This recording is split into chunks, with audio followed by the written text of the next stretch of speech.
Well, before I took any steps to correct myself, before I changed my life and started getting on the pills and trying to organise myself a little bit better, I found all my creative projects would always just come to dead ends. I mean, I would have very beautiful lyrics in my own mind, written down for songs, but would never be finished. But now I can find that I'm able to give myself that time, able to give myself that structure to move on. And I know it's nothing to do with age in this situation. I know this is to do with the fact that I can actually follow through on ideas and complete. And then give myself a chance to feel proud of it. Even if it's just for me, it's giving a chance to feel proud of this one little thing. And I'm going on now, I'm prepared to step on stage in about 2 weeks' time and do a couple of my own songs, record them and put them on YouTube, hopefully. So we're going to really see how that goes. But I know that, yes, I could have got up, but what I would have been presenting, I knew I wouldn't have been happy with, and nobody really... This is just a much clearer and better direction. It's just so much easier, so much like a relief off my chest to be able to communicate this. And you were saying, that even at some points you had suicidal thoughts. So how would you have coped? How did you cope whenever you had suicidal thoughts? Did you push it aside, or were you able to talk to somebody, or did you just divert, or what way did you deal with it? When it came to suicidal thoughts, probably the only thing which prevented me from going through with it was just not doing it.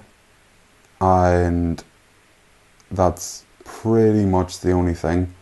I would love to say that there's some miraculous thing that intervened, but I just didn't do it. I mean, I'm not saying I didn't try it at any point in my life, but I just didn't do it. There was things I wanted to do and things I knew I was capable of doing that I would like to have done before closing the book, so to speak.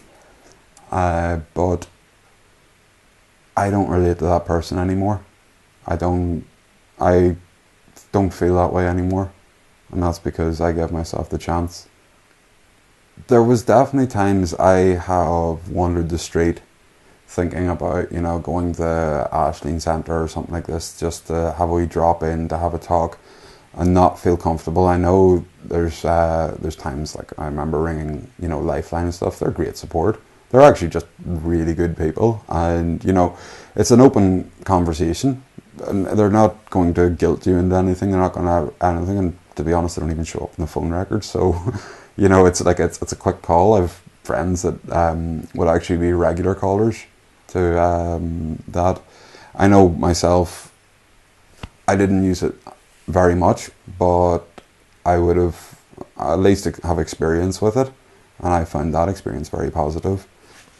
I know there's one point where I was trying to take photographs of a wedding, and I got an anxiety attack, and it was both anxiety and depression, that I wasn't taking good enough photographs, that my equipment mightn't have been right or something like this, that the lighting wasn't working for me, that I was missing certain things. And I remember it was irrational because I was getting quite a lot of good shots, but I remember just having to go back to my room and missing certain parts of dinners and stuff, just to have moments. And I remember welling up and crying and not being able to deal with that, and having to come back down and finish what I had, just because the whole pressure of what I was doing was so immense.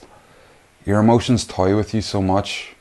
They're rise and the fall, and there's so many different things you can feel, and it's almost glamorous to welcome that, because it feels like you're standing below a big cliff of things, and it's in one way scary and one way amazing, and unfortunately that gets quite a lot to handle. And that's why yourself, especially at the end of it, that you didn't go through that. At the time, you can't wait to, almost, sometimes. but at the end of it, you always know that I wish I didn't have to do that. Sometimes that journey through you feel like you have to go through to the lowest point before you would accept the point at which you're ready to build yourself up. And I think if I could go back and speak to myself now to then, I would tell myself that you're trying to do things the hardest way. I'm not going to tell you not to do it the hardest way, but I'm going to tell you that there is an easier way out there. That you don't have to actually do this journey. That journey, as glamorous and as dark as it seems to say that it's glamorous, but anyone that was listening will likely relate to that.